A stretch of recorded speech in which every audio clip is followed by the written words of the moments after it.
အမေရိကန်ပြည်ထောင်စုဟာအီရန်နိုင်ငံအနီးမှာမြေပြင်စစ်ဆင်ရေးတွေအတွက်ပြင်ဆင်နေတာလားပင်တဂွန်စစ်ဌာနချုပ်ကအရှေ့အလယ်ပိုင်းဒေသကိုတွားရောက်ဖို့80နှစ်ကြိမ်မြောက်လေထီးတက်မကအထူးလေထီးစစ်သည်နှစ်3.3.3ခန့်ကိုအမိန့်ပေးထားပါတယ်ဒီမြန်တုတ်ပြန်ရေးတပ်ဖွဲ့ဟာကမ္ဘာဘယ်နေရာကိုမဆို18နာရီအတွင်းတက်ဖြတ်နိုင်ပြီးအမေရိကန်စစ်တပ်ရဲ့အမြန်ဆုံးတိုက်ခိုက်ရေးတပ်ဖွဲ့တွေထဲကတစ်ခုဖြစ်ပါတယ်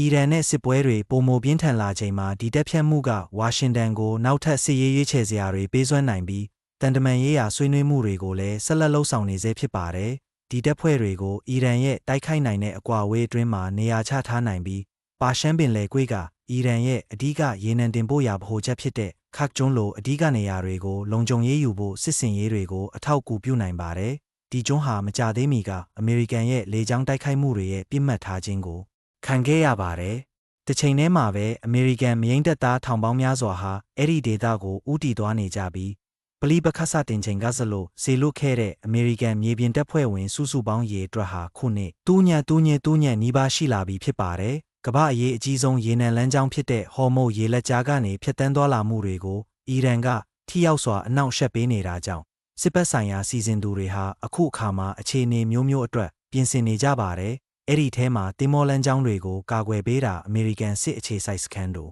အေကိုအင်အားဖြည့်တင်းတာဒါမှမဟုတ်ပင်လယ်ကွေ့ဒေသကအရေးကြီးတဲ့အခြေခံအဆောက်အုံတွေကိုတည်ငြိမ်အောင်လှုပ်ဆောင်တာတွေပါဝင်ပါတယ်